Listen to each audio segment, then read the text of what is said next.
We're incredibly grateful for your support. Before we begin today's tale, tell us, which city or country are you joining us from? We love connecting with our global audience. Now, let's dive into today's story. Chapter 1. Foundations of Faith. Thomas Morrison's heavy boots echoed through St. Michael's Cathedral as he made his way to his usual pew, third row from the front. At 35, his imposing 6'2" frame commanded respect, and even in his Sunday best, his muscular build spoke of the countless hours spent at construction sites. "Morning, Thomas," Shannon Parker, the church secretary, called out as she arranged the hymn books. "You're early today." "Always am, Shannon." His deep voice carried a note of pride. "My grandfather helped build this place." Being late would be disrespecting his memory. He ran his calloused hand along the wooden pew, feeling the grain his grandfather had carefully selected decades ago. The morning light filtered through the stained glass windows, illuminating the empty space beside him where Adriana should have been. "Adriana's helping with the youth group again?" Shannon asked, her tone careful, measured. Father Michael asked for her help with some event planning. Thomas's jaw tightened imperceptibly. "She'll be here before the service starts." Shannon hesitated, then spoke softly. "You know, Thomas, if you ever need to talk." "I appreciate it, Shannon, but everything's fine." His tone left no room for discussion. The cathedral doors opened, and Father James Sullivan entered, his weathered face breaking into a warm smile at the sight of Thomas. The elderly priest had been more than a spiritual guide since Thomas's father succumbed to cancer 5 years ago. "Thomas, my son." Father James approached, his arthritis-stiffened gait slower than it used to be. "I was hoping to catch you early. How's the renovation project coming along?" "On schedule, Father. We'll have the new wing ready for Easter." Thomas stood, towering over the priest. "Morrison Building and Restoration never misses a deadline. Just like your father." Father James clasped Thomas's shoulder. "He'd be proud of how you've carried on the family legacy." Their conversation was interrupted by the arrival of Father Michael Reynolds, the younger priest who joined their parish 2 years ago. At 32, he brought a different energy to the church, one that attracted younger parishioners, especially women. "Thomas." Father Michael's practice charm was on full display. "I just left Adriana in the conference room.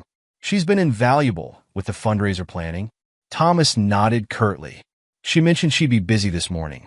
Your wife has quite an eye for design. The way she's transformed the community center, it's exactly what we needed to attract more young families." Before Thomas could respond, the side door opened, and Adriana hurried in.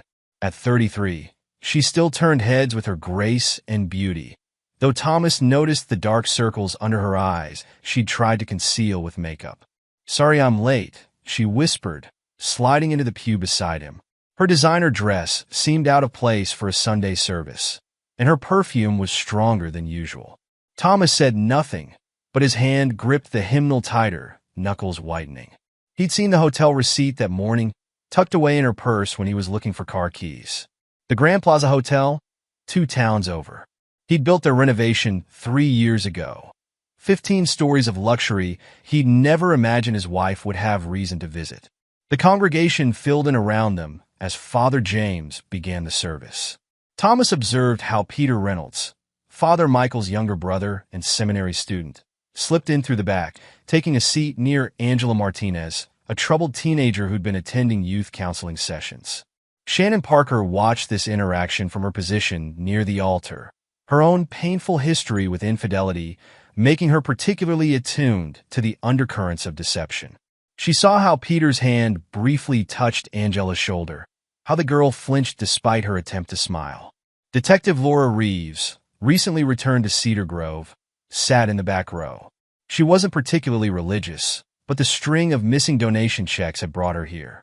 She observed the dynamics playing out before her with professional interest, noting how Father Michael's gaze lingered on Adriana during the sermon, how Thomas's shoulders tensed each time the young priest spoke. "Let us pray for redemption," Father James intoned, unaware of the tensions brewing in his congregation. Thomas closed his eyes, but didn't pray. Instead, he recalled the morning he'd first met Adriana, 17 years ago at Cedar Grove High. She'd been new in town, lost and looking for the art room. He'd been a senior, already working part-time in construction, already building his future. He'd shown her the way, and somehow never stopped trying to show her the way since then. Those who seek forgiveness shall find it, Father James continued.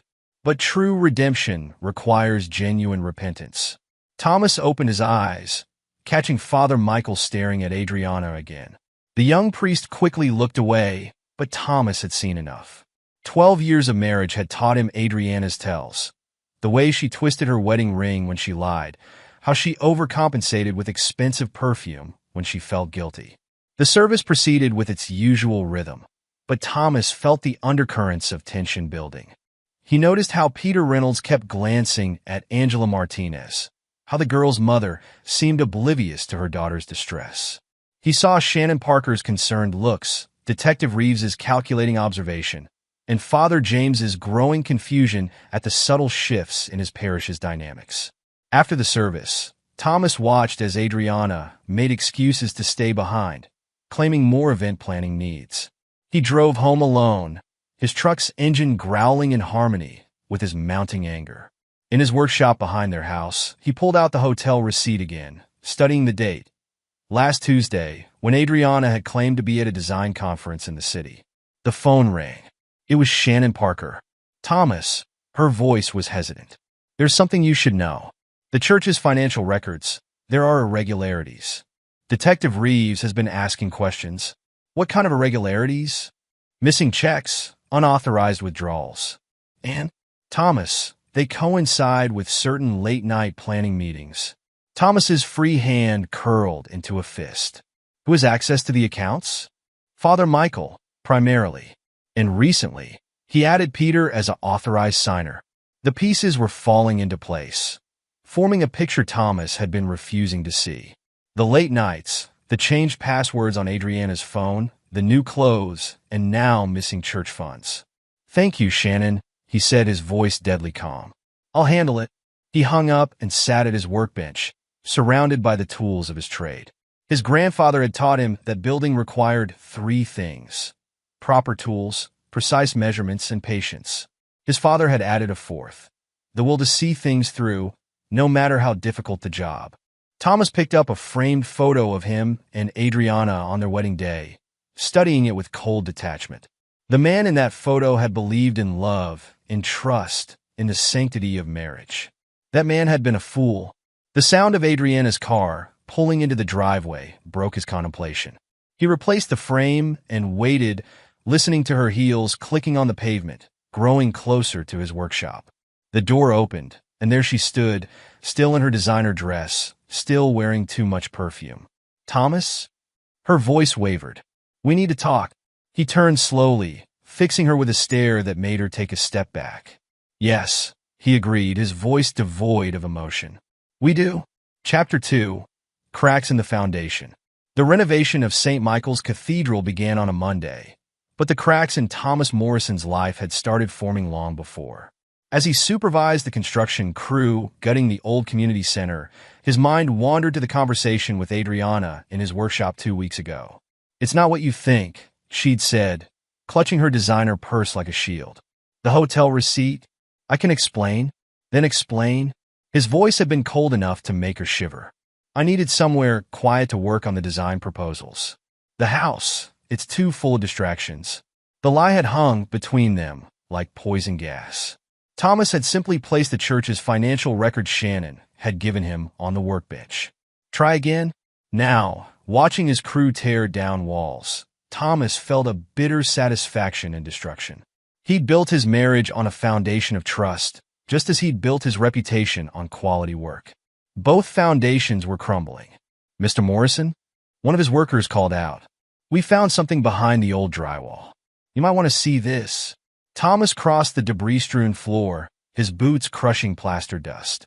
Behind the demolished wall was a small cavity containing a metal box. Inside, he found collection envelopes, dozens of them, all marked for deposit but never processed. Call Detective Reeves, he ordered, pulling out his phone to photograph the evidence. And nobody touches anything else until she arrives. Laura Reeves arrived within 15 minutes, her detective's badge catching the light from the construction lamps. She surveyed the scene with professional detachment. This is quite a find, Mr. Morrison, she said, bagging the envelopes as evidence. These match the dates of our missing donations. Mind telling me why you were demolishing this particular wall? Structural necessity. Thomas crossed his arms. The architectural plans showed water damage. Convenient. She studied him carefully. Almost as convenient as you volunteering to oversee this renovation personally.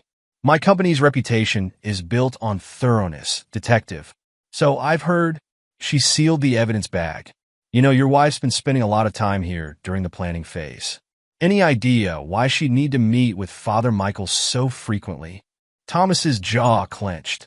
You'd have to ask her. I intend to. Detective Reeves tucked the evidence away, along with asking about certain hotel charges on the church credit card. After she left, Thomas found himself drawn to the church office where Shannon Parker was working late, as usual. The widow looked up as he entered, her face etched with concern. I heard about what your crew found, she said, closing the accounting ledger she'd been reviewing. There's more, Thomas. Peter Reynolds has been counseling Angela Martinez privately, against church policy. Her mother came to me worried about changes in Angela's behavior. Thomas leaned against the doorframe. How long? 2 months? Shannon hesitated.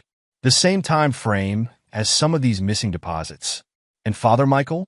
Covers for his brother at every turn. She pulled out a stack of papers. These are copies of all the irregular transactions I've found. Times, dates, amounts. There's a pattern, Thomas. Tuesday afternoons, Thursday evenings. When Adriana has her planning meetings, Thomas finished, his voice harsh. I'm so sorry. Shannon stood, moving toward him. I should have said something sooner. After what happened with my David. Your husband's affair destroyed him, Thomas said bluntly. Made him reckless enough to drive his car off that bridge. I remember. Shannon flinched. That's why I can't stay silent now. I see the same patterns, the same secrets. But this is worse, Thomas. They're using the church, using people's faith. The office door opened, and Father Michael entered, stopping short at the sight of them. The young priest recovered quickly, flashing his characteristic smile. Thomas, Shannon, working late? His tone was friendly, but his eyes darted to the papers on Shannon's desk. Just reviewing the renovation budget, Thomas lied smoothly. Shannon's been helping me reconcile the accounts. Ah, yes. Adriana mentioned you were concerned about costs. Father Michael stepped closer. She's been instrumental in fundraising, you know. Such a gift for persuasion. Thomas caught the slight emphasis on persuasion, saw the flicker of something like triumph in the priest's eyes. His hands itched to wrap around the younger man's throat, but he simply nodded. Speaking of Adriana, Father Michael continued, she's in the new wing with Peter, discussing youth program decor. Would you like me to let her know you're here? No need. Thomas straightened to his full height, enjoying how the priest had to look up at him. I trust my wife. The lie tasted like acid, but he saw uncertainty flash across Father Michael's face. Good. Let him wonder. Later that night, Thomas sat in his truck outside the cathedral, watching. He'd installed security cameras throughout the renovation site. Standard practice for his company, he'd told Father James. Now he watched the feeds on his phone as Adriana emerged from the new wing, followed 10 minutes later by not one, but both Reynolds brothers. His phone buzzed with a text from Detective Reeves. Financial records show both brothers had previous complaints at other parishes. All quietly resolved by transfers. Call me? Thomas didn't call. Instead, he drove to the Grand Plaza Hotel, showed his contractor's ID, and asked about recent renovations. The maintenance manager was happy to help, pulling up records of work orders. Room 1505's had some issues, the manager said. Multiple noise complaints on Tuesday afternoons. But the guests always check out before we can investigate.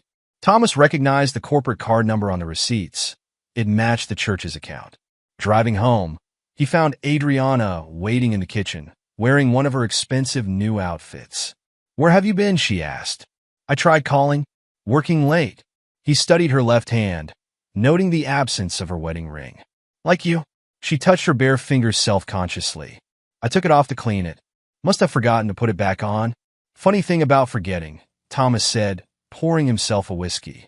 I forgot to mention that Morrison Building and Restoration installed new security systems in all our renovation projects last month. High-resolution cameras, motion sensors, the works. The glass slipped from Adriana's hand, shattering on the floor. She stared at him, face draining of color. "I should clean that up," she whispered. "Yes," Thomas agreed, his voice terrifyingly gentle. "You should clean up your messes, Adriana. All of them." He left her there, surrounded by broken glass, and went to his workshop. Inside, he opened his laptop and began reviewing the security footage, watching his wife's betrayal play out in crisp digital clarity. His grandfather had taught him to measure twice and cut once. Thomas intended to measure everything. Every lie, every betrayal, every stolen dollar, before he started cutting away the rod in his life. The next Sunday service would change everything, though not in the way anyone expected. As Thomas carefully backed up the security footage to multiple drives, he allowed himself a cold smile. Let them think they were clever, these wolves in shepherd's clothing. Let them think he was blind, weak, trusting. They would learn what the construction crews already knew. Thomas Morrison built things to last, but when something needed to be torn down, he was ruthlessly thorough in its destruction. Chapter 3. The Shattering. Easter Sunday dawned bright and clear, but Thomas Morrison had been awake long before the sun. He sat in his workshop, reviewing the evidence he'd gathered over the past weeks. Security footage, financial records, hotel receipts, and something new. A USB drive Angela Martinez had slipped to Shannon Parker after yesterday's confession. The teenager's recorded statement was damning. Peter Reynolds hadn't just counseled her. He'd groomed her, using the same techniques he and his brother had employed with Adriana and others. The pattern was clear now. Father Michael identified vulnerable women, using his position to gain their trust, while Peter played the role of sympathetic friend. Together, they created emotional dependencies they could exploit. Thomas's phone buzzed with a text from Detective Reeves. "Got the warrant. Moving after the service. Keep your wife there." He deleted the message and went inside to dress for church. Adriana was already gone, claiming early morning preparation duties. He'd found another hotel receipt in her purse last night, this time for room 1505 at the Grand Plaza, dated just 2 days ago. The cathedral parking lot was full when he arrived. Easter brought out even the most infrequent churchgoers, filling every pew with witnesses to what would unfold. Thomas noted Peter Reynolds' car was missing, but Father Michael's sleek sedan was parked in its usual spot. Shannon Parker met him at the door, her face tense. "Angela's mother found photos on her phone," she whispered. "She's devastated. Detective Reeves is taking her statement now." Thomas nodded, proceeding to his usual pew. The renovation work had transformed the cathedral's interior, though not all the changes were visible. Behind the restored walls, Thomas had installed more than just new wiring. He created an infrastructure of surveillance that would prove instrumental today. Father James began the service with his usual warmth, though Thomas noticed the elderly priests seemed distracted. The morning's confession sessions had run long, and the strain showed on his face. "Today we celebrate renewal," Father James announced, his voice carrying to the packed pews.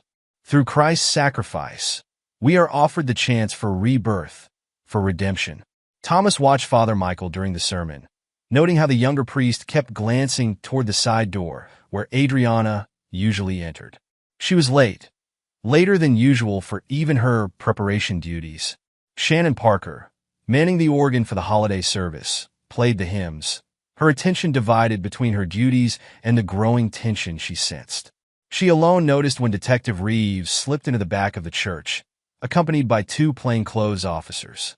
"In times of trial," Father James continued, "we must remember that truth is God's light in the darkness. No sin can hide forever in his presence." The words had barely left his lips when the side door burst open.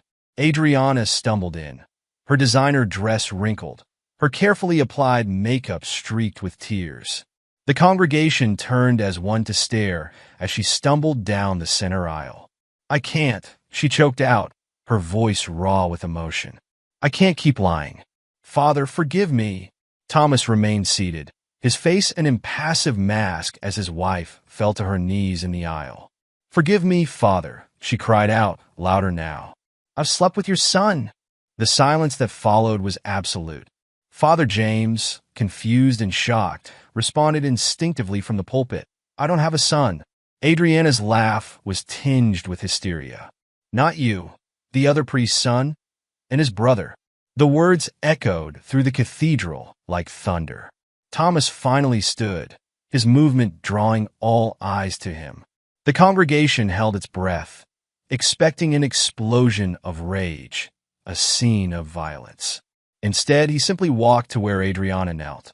"Get up," he said, his voice carrying in the silence. "You're making a spectacle of yourself." "Thomas, I'm so sorry," she sobbed. They said they would help me through my grief after the miscarriage. They understood my pain when you couldn't. Where are they now?" Thomas's question cut through her rambling like a blade. As if in answer, Detective Reeves stepped forward. "Peter Reynolds was arrested an hour ago, attempting to leave town with church funds and Angela Martinez. Father Michael is right here." The younger priest's voice rang out as he emerged from the sacristy. "And these are baseless accusations. Adriana is clearly suffering from some kind of breakdown." "We have proof," Thomas interrupted, his voice deadly calm. "Security footage, financial records, hotel receipts, witness statements. Your game is over." Father James gripped the pulpit for support, his face ashen. "Michael, is this true?" Before the younger priest could respond, Maria Martinez stood up from her pew, her voice shaking with rage. "My daughter trusted you. Both of you. She's 16 years old." The congregation erupted in chaos. Detective Reeves and her officers moved swiftly to contain Father Michael, who had turned to flee. Shannon Parker produced a file of financial documents, handing them to the stunned Father James. Through it all, Thomas stood like a stone in the center aisle, watching as the truth he'd helped uncover tore through the parish like divine lightning. His wife remained on her knees, broken by the weight of her own confession. "Thomas," she reached for his hand. "Please." He stepped back, denying her touch. "I've already called your sister Rachel. She's waiting to pick you up. Don't come home." As he turned to leave, Father James called out to him, "Thomas, my son, what can we do to heal from this?" Thomas paused at the door, looking back at the congregation, at Shannon's compassionate face, at Detective Reeves handcuffing Father Michael, at the weeping Martinez family, at his shattered wife. "Some things can't be healed, Father," he replied. "Some foundations, once cracked, can only be torn down. Start fresh. Build again. That's what my grandfather taught me, and he built this place to begin with." He walked out of St. Michael's Cathedral into the Easter morning, leaving behind the ruins of his marriage and the faith he'd once held so dear. In his pocket, his phone contained copies of all the evidence that would ensure the Reynolds brothers faced justice. But that would be another chapter, another story.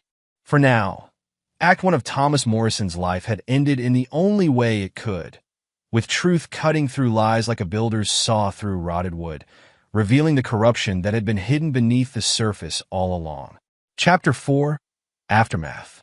Cedar Grove buzzed with whispers in the days following the Easter Sunday confession. Thomas Morrison's workshop became his fortress. The space behind his house transformed into a command center for what would become his mission of vengeance. "You can't hide in here forever," Detective Laura Reeves said, standing in the workshop doorway 3 days after the incident. "I need your official statement." Thomas looked up from his workbench, where he'd laid out printed copies of bank statements Shannon had provided. "I'm not hiding, Detective. I'm hunting. The department has jurisdiction over this investigation," Laura reminded him, stepping inside. "Don't do anything stupid, like letting them transfer to another parish." Thomas's voice carried a dangerous edge. "Like your department did with their previous victims?" Laura's face tightened. "Those records were sealed." "Not anymore." Thomas pushed a folder across the workbench. 3 parishes in 5 years. Always the same pattern: vulnerable women, missing funds, hushed transfers. Your bureaucracy failed them. "I won't." "Thomas, my wife emptied our savings account yesterday." He cut her off. $30,000 transferred to an offshore account. Peter Reynolds convinced her they'd start a new life together. His laugh was devoid of humor. She actually believed him. "We can trace the transfer." "Already did." Thomas tapped his laptop. My company handles construction for 6 major banks in the region. Their security teams owe me favors. The money went through 3 shells before disappearing in the Caymans. A knock at the workshop door interrupted them. Rachel, Adriana's sister, stood there looking uncomfortable. Thomas? We need to talk about Adriana? Laura nodded to Thomas. Remember what I said. Let the law handle this. After she left, Rachel entered hesitantly. The high school teacher's usual confidence was shaken. Adriana's not doing well. She's barely eating, barely sleeping. Not my problem anymore, Thomas replied coldly.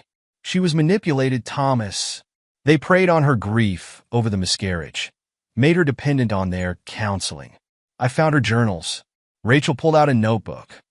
You need to read this. Thomas didn't move to take it. Did you know? Rachel flinched. I suspected something was wrong. The late nights, the new clothes, the way she talked about their spiritual guidance. She swallowed hard. I should have said something. Yes, you should have. She's still my sister, Thomas. And she's not their only victim. Maria Martinez called me today about Angela. Thomas's head snapped up. What about Angela? She's missing. Left a note saying she was going to meet Peter to start their real life together. Maria's frantic. Thomas stood, his 6'2" frame radiating dangerous energy. When? This morning. Maria only called because she found your business card in Angela's room. Apparently, you gave it to her last week. Get out. Thomas, please. Get out. After Rachel left, Thomas pulled out his phone and dialed a number. Rivera? I need everything you have on Peter Reynolds' movements since Sunday. And check the Grand Plaza Hotel, room 1505.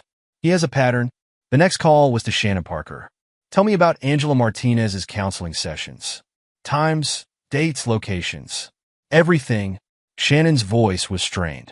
Tuesday afternoons, usually. But last week, Peter changed the schedule. Started meeting her early mornings instead, before school.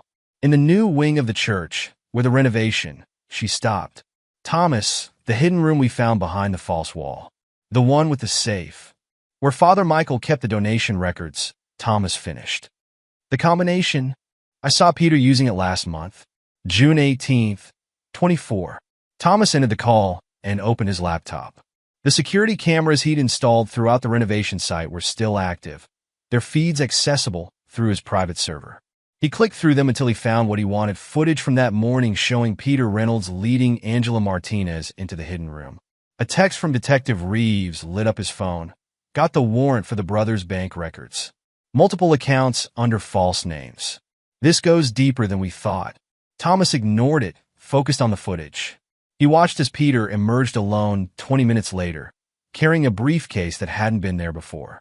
The teenager never came out. His phone rang again, Maria Martinez. Mr. Morrison? The police won't help. They say she's probably just running away, that they can't do anything for 24 hours. Please, you're the only one who believes me. Thomas stood, grabbing his truck keys. Mrs. Martinez, meet me at St. Michael's in 15 minutes. And bring Angela's phone if you have it. The church parking lot was empty when he arrived, save for Maria's minivan. The distraught mother ran to him as he stepped out of his truck. I found this in her room. She thrust a letter at him. It's Peter's handwriting, not hers. I know my daughter's writing. Thomas scanned the note, recognizing the same manipulative phrases he'd found in Adriana's journals. The phone. Maria handed him a pink-cased iPhone. The police said without proof of a crime. They're wrong. Thomas led her to the church's side entrance, where his construction credentials still granted him access. Angela's not running away. She's bait. Bait? Maria's voice shook. I don't understand. Peter Reynolds has done this before. He takes a teenager across state lines, threatens to expose her to her family and community if she doesn't cooperate. Meanwhile, his brother pressures the parents to keep quiet, promising church assistance in finding the runaway if they don't involve authorities. They reach the new wing, Thomas's boots silent on the floors he'd installed himself. The hidden room's panels swung open easily. He'd built it, after all, though the Reynolds brothers never knew that. The safe stood open, empty except for a single envelope. Inside, Thomas found a photo of Angela, bound and terrified, along with a burner phone number. Maria stifled a scream. Thomas handed her his phone. "Call Detective Reeves. Tell her exactly what we found. I'm going after your daughter." The police said. "I'm not the police." Thomas's voice was ice. "I'm a contractor who knows exactly how many abandoned construction sites exist within a 3-hour radius. Sites owned by shell companies matching the ones your daughter's captors used to hide their stolen church funds." He turned to leave, then stopped.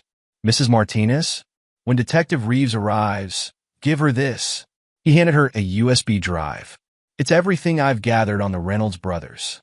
Times, dates, accounts, victims. Everything they thought they'd hidden behind drywall and doctrine. You've been planning this? Since the moment I found that first hotel receipt in my wife's purse." Thomas checked his weapon, legally registered for job site security. "They thought they could hide their sins behind my family's legacy, behind the walls my grandfather built."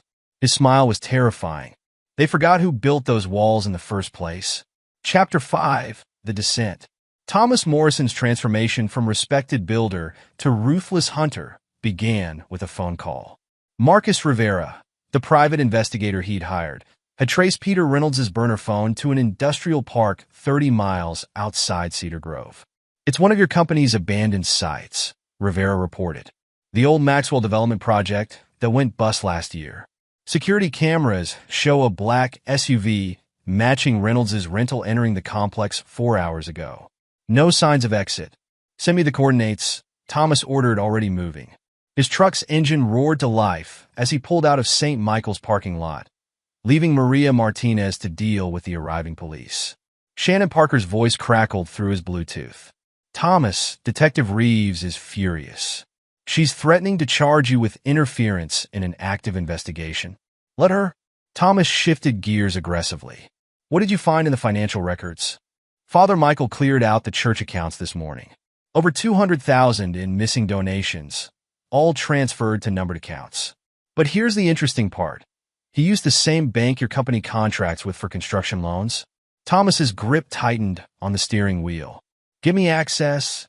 "Thomas, that would be illegal. They're using my family's legacy to fund their corruption." He cut her off. "My grandfather built that church. My father maintained it.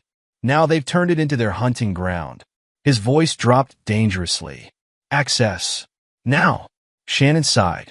"Check your email." "And Thomas?" "The security footage from the hidden room. Angela wasn't their first victim. I found evidence of at least 3 other girls in the past year alone." Thomas clicked the email link one-handed, scanning the bank records Shannon had acquired. The pattern was clear. Regular transfers disguised as construction costs, all flowing through accounts he now recognized. His phone buzzed with a text from Rachel. "Adriana tried to kill herself. Pills. She's stable, but Thomas, the thing she told the doctors about what they did to her." He ignored it, focusing on the road ahead. Adriana had made her choices. Right now, Angela Martinez needed him more than his faithless wife. The industrial park loomed ahead, a maze of abandoned construction projects and half-finished buildings. Thomas killed his headlights, parking behind a rusted shipping container.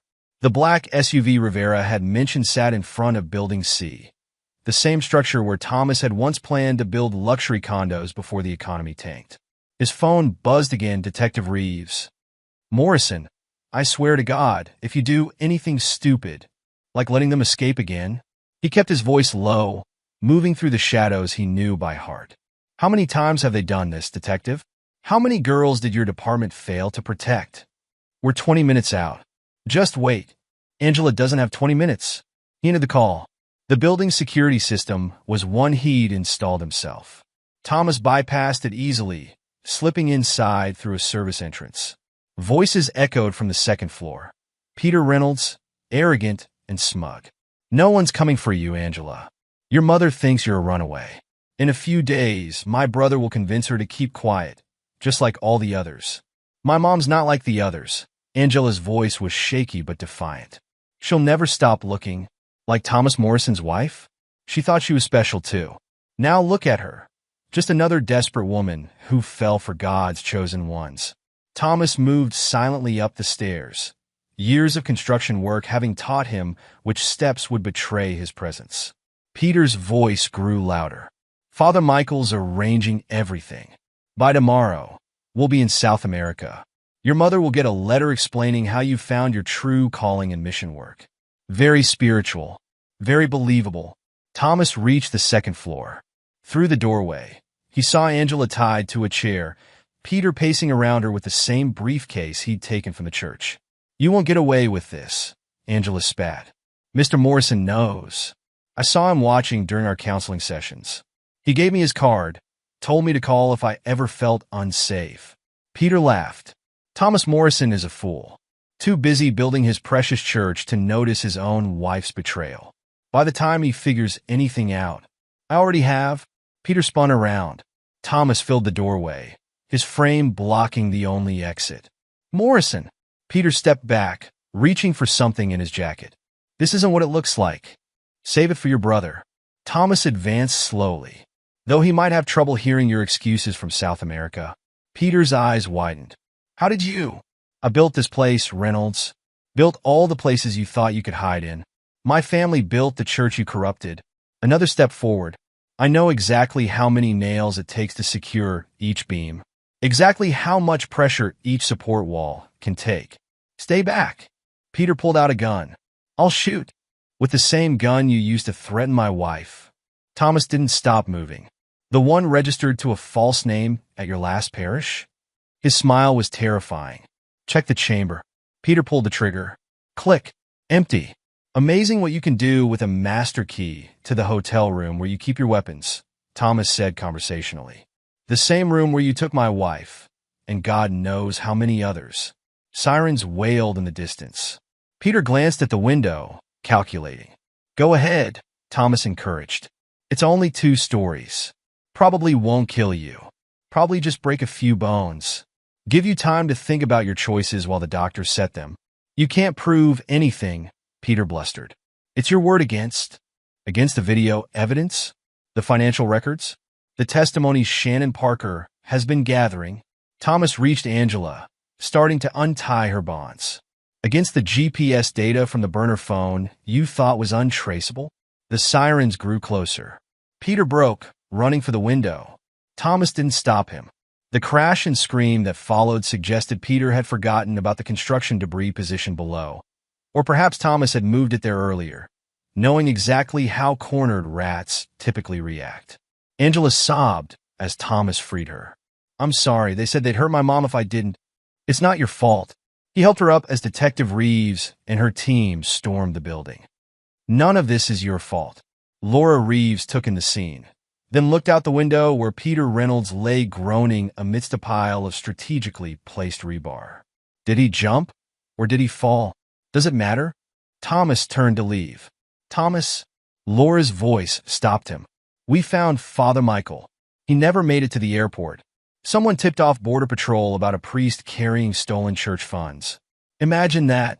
This isn't over, she warned. The diocese will try to bury it. They always do. Thomas paused in the doorway. No, detective. This time they'll face it. Because this time, they're not dealing with scared teenagers or vulnerable women. His voice hardened. They're dealing with the man who built their house of God. And I know exactly where the bodies are buried. Sometimes literally. Chapter 6, Gathering Storm. The storm broke over Cedar Grove like divine retribution. Father Michael Reynolds sat in an interrogation room at the police station, his clerical collar removed, his carefully crafted mask of piety cracking under the weight of evidence Thomas Morrison had gathered. These signatures, Detective Reeves spread bank documents across the table, match accounts we found in Peter's possession. Care to explain why a parish priest needs offshore holdings? I want my lawyer, Father Michael demanded. Your lawyer's busy, Thomas said from the doorway. Something about multiple clients creating conflicts of interest. You can't be in here, Morrison, Laura warned, but made no move to stop him as he entered. Actually, I can. Thomas dropped a thick folder on the table. Just deputized as a special consultant to the investigation. Signed by the DA himself. Father Michael's composure slipped further. Whatever you think you know. I know everything. Thomas sat across from him. Shannon Parker kept excellent records.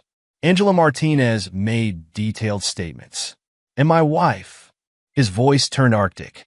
Adriana's suicide attempt loosened a lot of tongues at the hospital. Seems guilt does that to people. Adriana's alive? Something like relief crossed the priest's face. Disappointed? Thomas leaned forward. Like you were disappointed when the others survived? When they started talking instead of dying quietly like David Parker did after your last parish scandal. Laura's head snapped up. What? Show her the file, detective. Page 36. Shannon's been doing research on her late husband's last days. Seems he didn't drive off that bridge by accident. He was chasing a lead about two priests who'd manipulated his wife before moving to their next target. Father Michael's face went pale. That's a lie. Like the counseling sessions? Thomas pulled out a recorder. The ones where you and Peter tag-team vulnerable women? Creating emotional dependencies, exploiting their grief, their loneliness? He pressed play. Adriana's voice filled the room. They said they were chosen by God, that submitting to them was a form of worship. When I questioned it, they threatened to expose my sins to Thomas, to destroy his reputation in the community. They knew about the money I'd taken from the renovation fund for my shopping addiction. Father Michael said he'd tell everyone I'd stolen from the church. Thomas stopped the recording. That's just the beginning. Should we play the part where you detailed your brother's grooming techniques? Or perhaps your instructions on how to manipulate grieving mothers? Father Michael lunged across the table, but Thomas didn't flinch. Detective Reeves slammed the priest back into his chair. I am a man of God, Father Michael snarled. You're a predator who hid behind my family's legacy, Thomas corrected. Who used the walls my grandfather built to conceal your sins. A commotion outside interrupted them. Maria Martinez burst in, her face flushed with anger. You bastard! You told my daughter she was special, chosen by God. You let your brother. Mrs. Martinez, Laura moved to intercept her. You can't be here during. Show him, Maria demanded. Show him what Angela tried to do after your counseling sessions. Thomas pulled out more photos, Angela's scarred arms, her hospital records. Your brother's not the only one facing charges now, Father. Turns out crossing state lines with minors is a federal offense. You have no proof. Wrong. Thomas laid out printed emails. Your brother kept records. Insurance, he called it, in case you ever tried to abandon him, like you did at the last parish. He smiled coldly. Peter was always the weak link, wasn't he? Sloppy. Impulsive. You were the planner. Father Michael's mask cracked completely. He was supposed to wait. The plan was perfect, take the church funds, disappear before anyone realized. But he couldn't control himself with that Martinez girl. Actually, Thomas leaned back. Peter did exactly what I needed him to do. Angela was never in real danger at the construction site. My men were watching the entire time. Your men? Marcus Rivera's security team. Former military. They've been tracking you both since Easter Sunday. Thomas stood. The construction site, the empty gun, the convenient pile of rebar. I designed all of it. Like I design all my projects. With precision. Laura stepped forward. Father Michael Reynolds, you're under arrest for conspiracy, fraud, sexual exploitation. You can't do this. The priest looked wildly at Thomas. The diocese will protect me. They always protect their own. Check your phone, Thomas suggested. If you can get a signal. Strange how the story's already breaking on national news. Anonymous source provided quite a paper trail to the media. Maria Martinez spat at the priest before police let her out. Thomas gathered his files, then paused at the door. One more thing, he said conversationally. Remember that renovation project you approved last month? The one to reinforce the church's foundation. Father Michael stared at him, uncomprehending.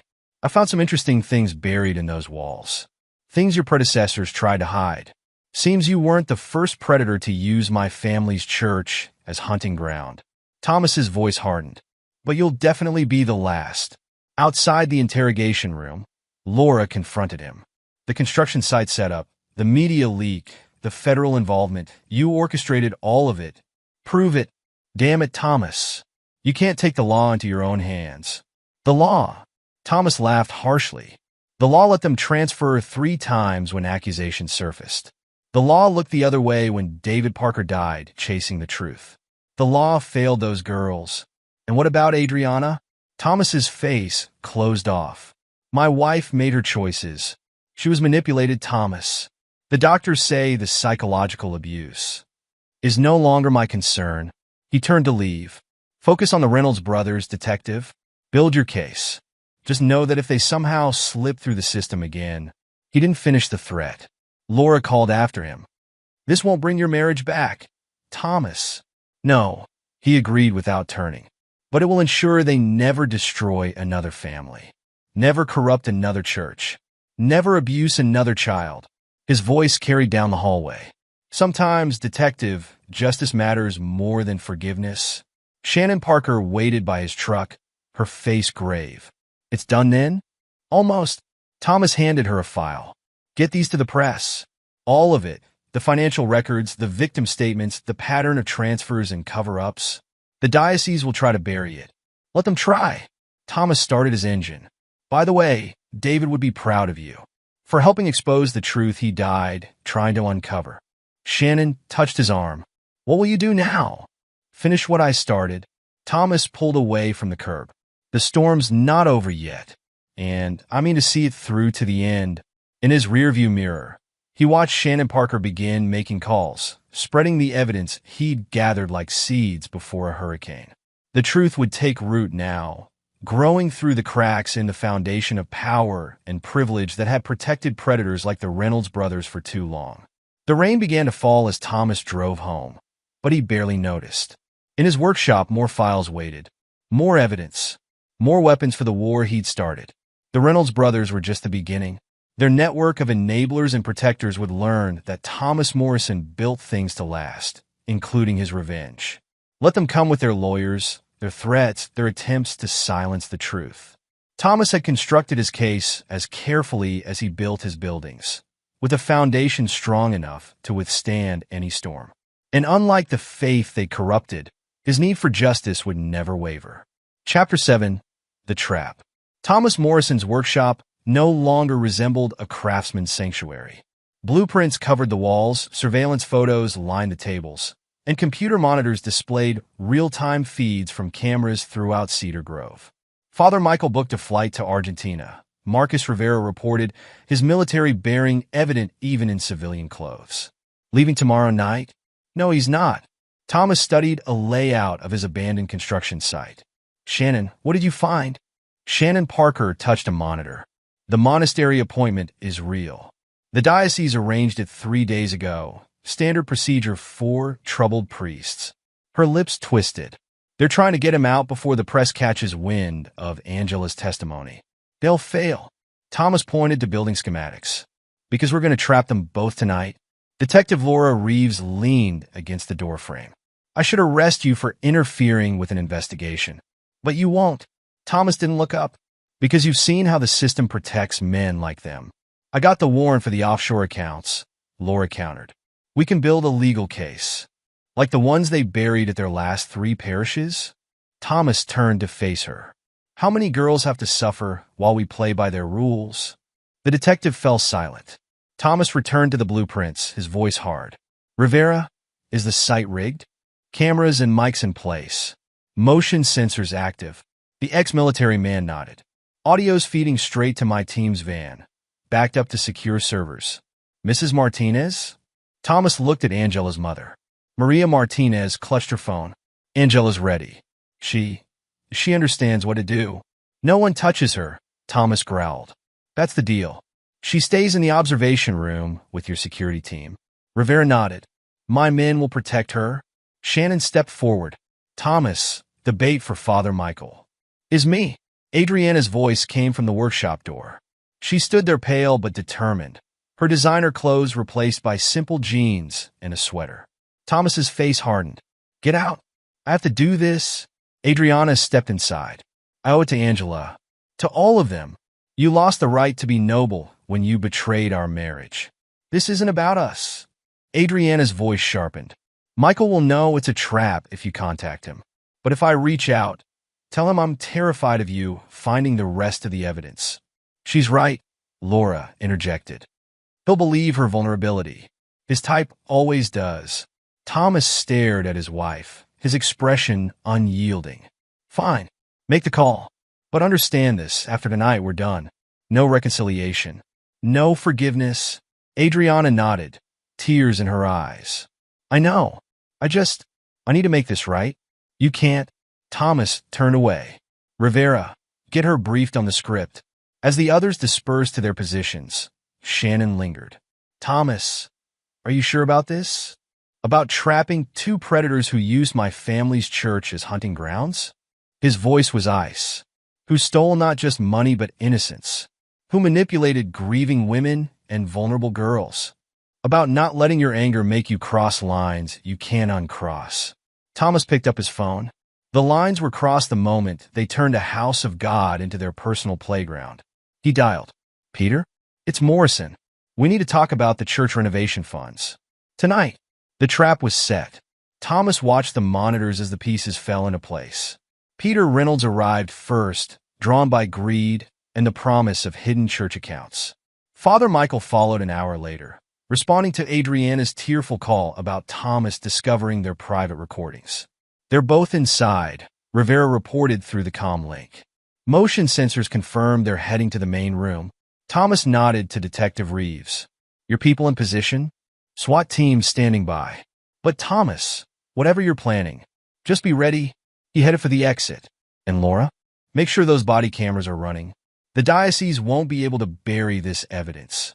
The construction site loomed ahead, dark except for strategic lighting Thomas had installed. He'd built this place. He knew its bones, its weaknesses, its secrets. Now it would serve a different purpose. Inside, he heard voices echoing. Peter's nervous tenor, Father Michael's practice calm.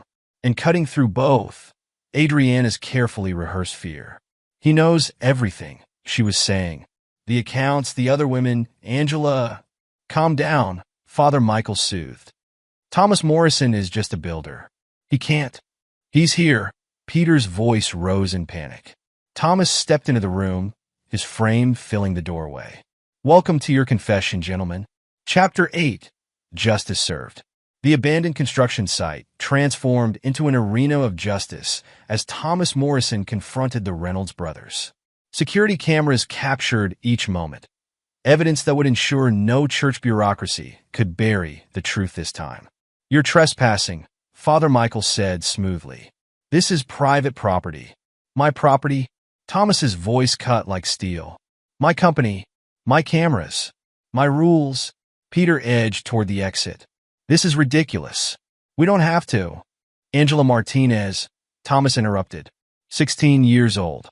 You groomed her in counseling sessions, then threatened to expose her family's immigration status if she talked. You can't prove. Rebecca Collins, Sarah Thompson, Dana Miller. Thomas advanced. All vulnerable women you targeted at your last parish. All silenced with threats and church settlements. Father Michael's mask slipped. The diocese handled those cases by transferring you here, to my family's church, where you continued your pattern. Pattern? Peter forced a laugh. These are baseless. Play it, Thomas commanded.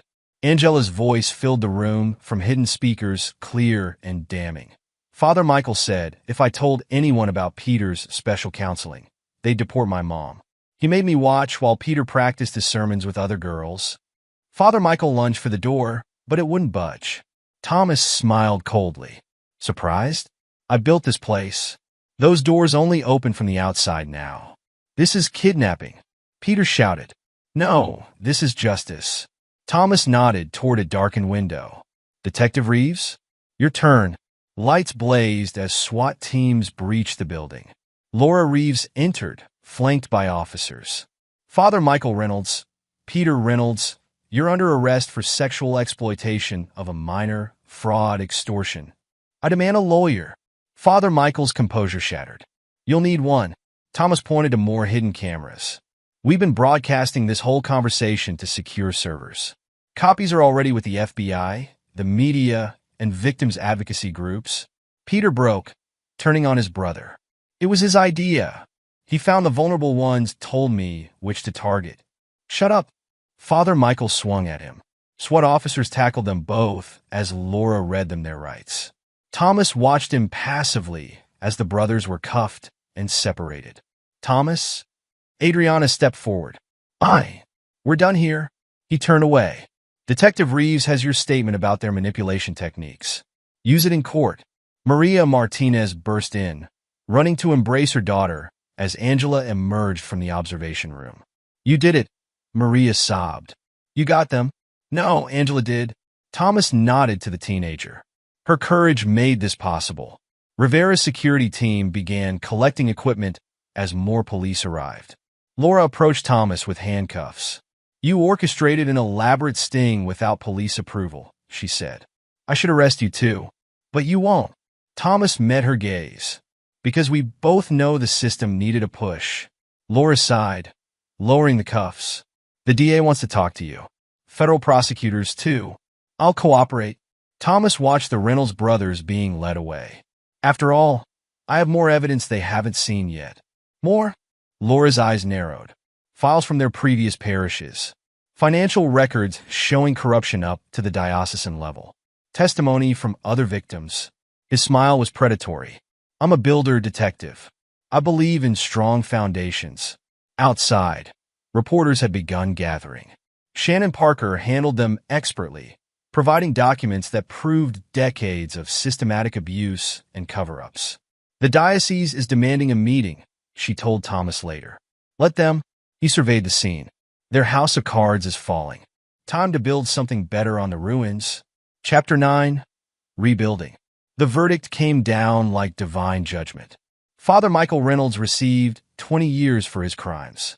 Peter got 15, with both facing multiple federal charges still pending. Thomas Morrison sat in the courtroom, watching justice unfold with cold satisfaction. The evidence you gathered was instrumental, the federal prosecutor told him afterward. We've opened investigations into 3 more dioceses based on the patterns you exposed. Thomas nodded curtly. Send any construction-related questions to my office. I know how they hide things in church renovations. Mr. Morrison? Angela Martinez approached, stronger now, her voice steady. Mom and I are starting a support group for others who went through this. Would Morrison Building and Restoration consider?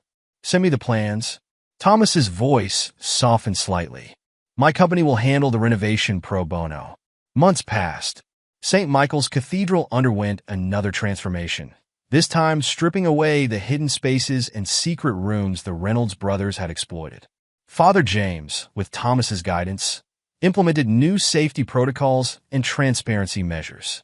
The congregation is healing, Shannon Parker reported one evening in Thomas's workshop. Your exposure of the corruption actually strengthened people's faith. They needed to see evil confronted, not hidden. Thomas looked up from his blueprints designs for a new advocacy center. Evil thrives in darkness. In secrets. I merely turned on the lights. You did more than that. Shannon moved closer. You gave victims a voice. A chance for justice. He studied her. This strong woman who'd lost her husband to similar corruption, who'd helped him build an airtight case, who understood his rage, his need for justice over forgiveness. The contractor called about the advocacy center, she continued. They need final approval on the security systems. Make them stronger, Thomas ordered. No more hidden spaces. No more secrets. Like this? Shannon spread out modified plans. I added cameras here and here. Panic buttons in all counseling rooms. Direct lines to police dispatch. Thomas noted her detailed additions. Shannon had become more than an ally in his quest for justice. She'd become a partner who shared his commitment to protecting others from predators. Perfect, he approved. Let's make it happen. Adriana's divorce papers arrived without fanfare. Thomas signed them without hesitation, his signature as firm as his resolve. She found her own path to healing, working with victim advocacy groups, but he felt nothing beyond distant acknowledgement of her recovery. You really never will forgive her? Laura Reeves asked during a case consultation. Some betrayals can't be forgiven, Thomas replied. Only turned into foundations for something stronger. The detective studied him. And what are you building now, Thomas? He showed her the advocacy center plans. A fortress. A place where predators like the Reynolds brothers can never hurt anyone again. With Shannon's help, Laura observed carefully. She understands. Thomas's voice held certainty. About justice. About consequences. About building things that last. The new center rose from ground consecrated not by priests but by purpose. Thomas supervised each detail, ensuring no weakness, no vulnerability, no chance for history to repeat itself. Angular Martinez spoke at the opening ceremony, her voice carrying across the gathered crowd. This place exists because one man refused to let evil hide behind sacred walls. Because he taught us that true faith isn't about blind trust. It's about standing against corruption, about protecting the vulnerable, about building safe spaces where healing can happen. Thomas stood at the back, watching as Shannon coordinated with staff, as Maria Martinez welcomed other survivors' families, as Detective Reeves discussed security protocols with her officers. He'd built something here, something stronger than the walls that had hidden the Reynolds brothers' crimes. Ready for the next project? Shannon asked, joining him. Always. Thomas looked at the woman who'd stood with him through the darkest days, who shared his unwavering commitment to justice. I hear there's a church in the next county asking for renovation consultation. After your exposure of the Reynolds brothers, they all want Morrison Building and Restoration to check their foundations. Good. Thomas's smile held no warmth. Because I plan to check them all. No more secrets. No more hidden sins. They walked together toward his truck, leaving behind a building that stood as testament to one man's ruthless pursuit of justice. Thomas Morrison had lost his marriage, his faith in religious authority, his trust in easy forgiveness. But he'd built something stronger from those losses, a legacy of protection, of exposure, of truth brought into light. The Sunday confession had shattered his world, but from those fragments, he constructed a different kind of sanctuary. One built not on blind faith or easy absolution, but on the unyielding foundation of justice served and evil exposed. Let others pray for forgiveness. Thomas Morrison would keep building. Strong walls to protect the vulnerable, clear windows to let in light, and solid foundations that could withstand any storm. With Shannon beside him, sharing his vision and his values, he'd ensure no predator ever again found shelter in shadows he'd constructed. The story of Cedar Grove's darkest scandal became a blueprint for change, proving that even the most sacred spaces must be watched, protected, and sometimes torn down to their foundations before true healing can begin. Thomas drove away from the center, Shannon beside him, both of them already planning their next project. The hunt for hidden corruption would continue. The work of justice was never finished, but Thomas Morrison had built his life around seeing things through. And unlike the faith that had failed him, this new purpose would never waver. Epilogue. 10 years later, Morrison Building and Restoration's new headquarters dominated Cedar Grove's skyline, a testament to Thomas Morrison's success in transforming his company's mission. The 10-story building housed not just construction offices, but the largest faith-based abuse prevention network in the country.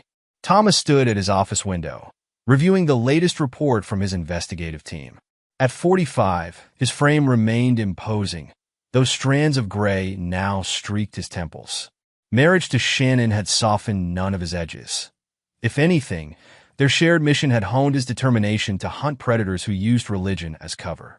The Seattle investigation is complete, Shannon announced, entering his office with a thick file.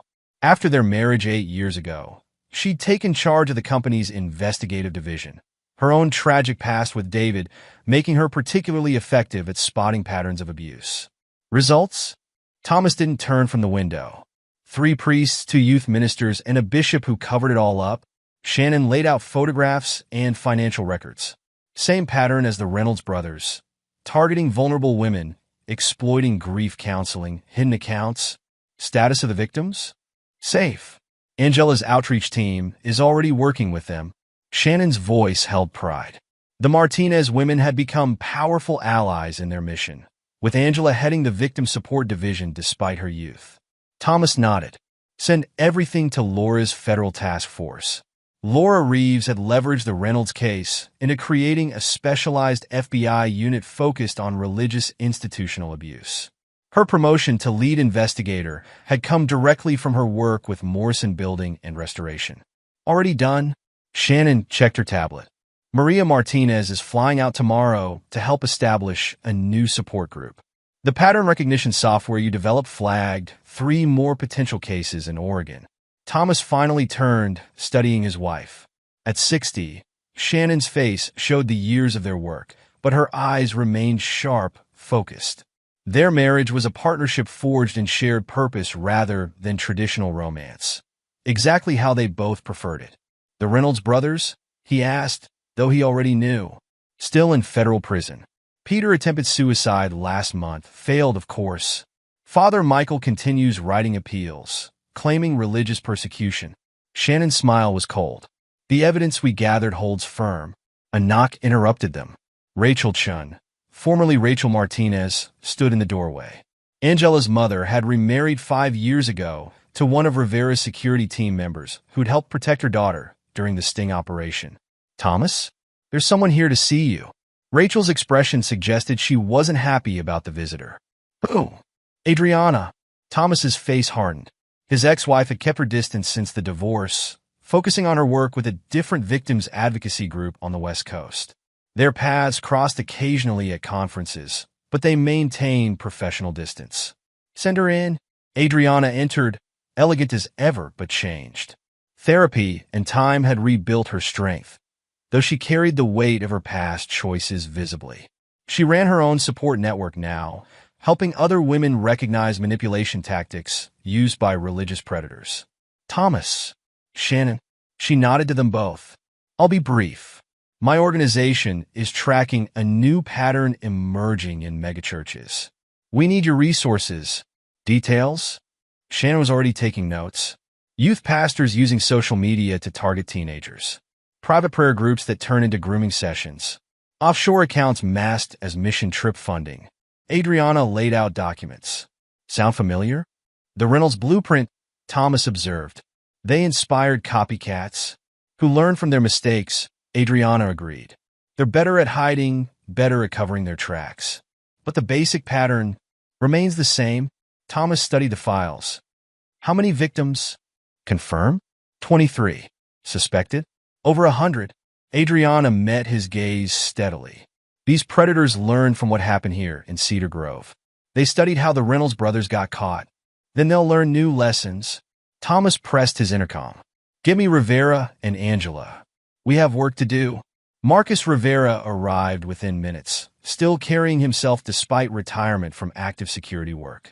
He'd married a survivor from one of their cases, now running the company's protection division for witnesses and victims. Angela Martinez followed, her 20s having transformed her from a traumatized teenager into a fierce advocate. Her testimony in the Reynolds case had inspired hundreds of other victims to come forward, and her support programs were now national models. New case. Angela began setting up the digital display. Their 10 years of working together had created an efficient team. Multiple targets, Shannon explained, sharing Adriana's files. They're using updated versions of the Reynolds methods.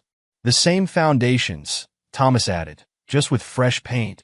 They spent hours dissecting the evidence.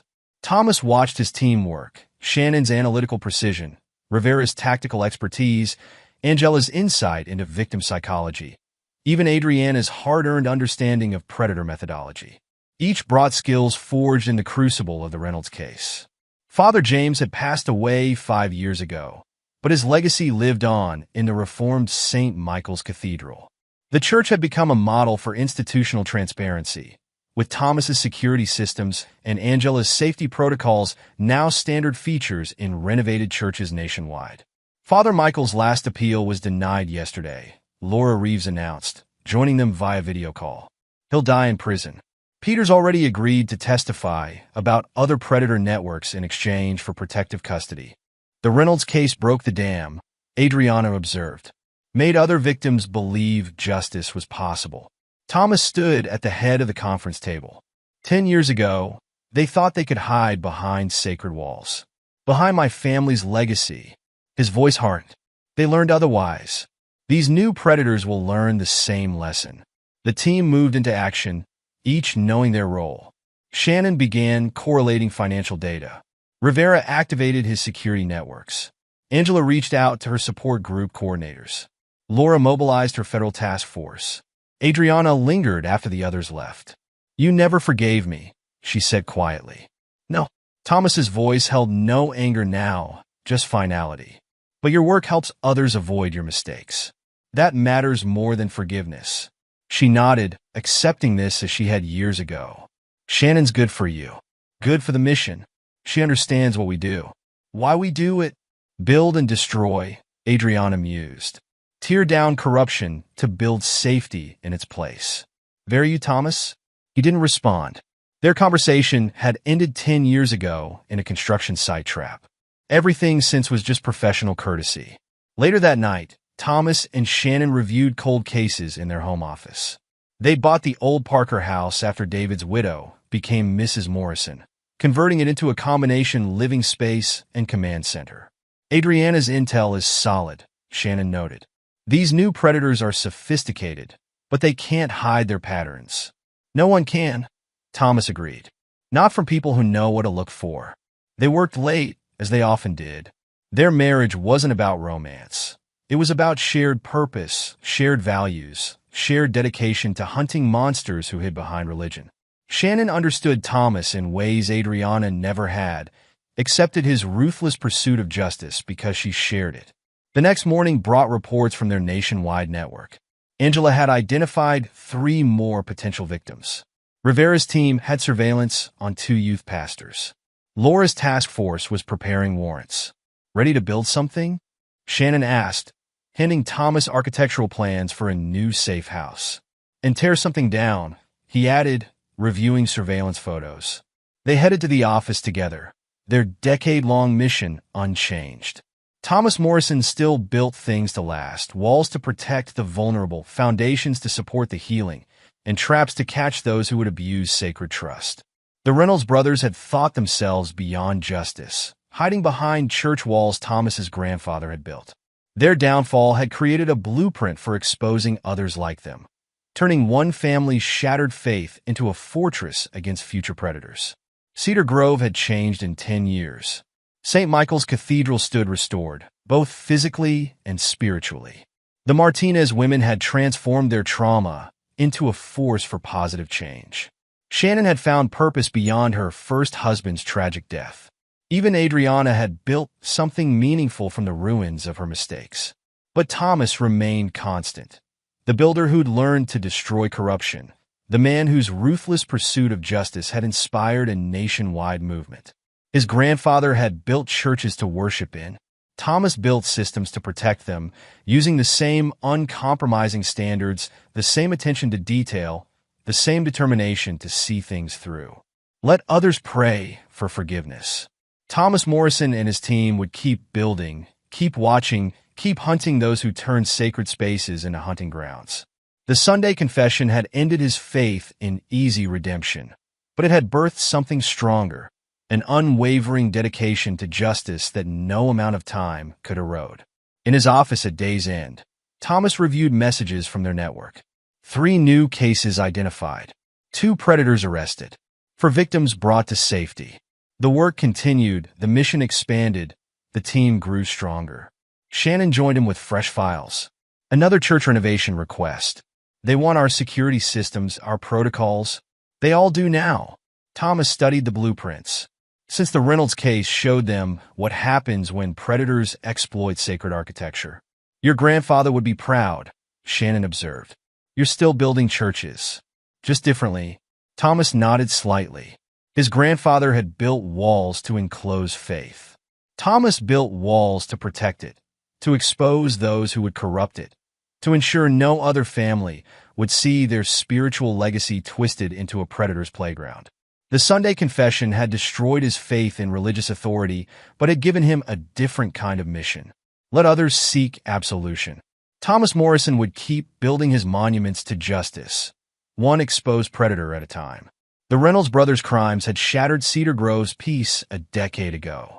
But from those fragments, Thomas had constructed something unprecedented, a nationwide network of survivors, investigators, and protectors, all dedicated to ensuring no other community would suffer as his had. He'd lost a wife, but gained a true partner. Lost his faith, but found an unshakable purpose. The price had been high, but the results? Thomas studied the latest batch of case files, each representing lives saved, abuse prevented, justice served. The results would last generations, just like his grandfather's church walls, but stronger, because these were built not just with stone and mortar, but with unwavering dedication to protecting the vulnerable and exposing the corrupt. Ready for tomorrow? Shannon asked, knowing the answer. Thomas nodded, already focusing on their next target. The work was never done, the mission never complete, but he built his life around seeing things through, and this was his true legacy. Let others build churches. Thomas Morrison built justice. And like all his work, he built it to last. And there you have it. Another story comes to an end. What did you think? I'd love to hear your thoughts in the comments below. If you enjoy this story, consider joining our community by subscribing. It means the world to us. For more stories like this one, check out the recommended videos on screen. And I'll see you there.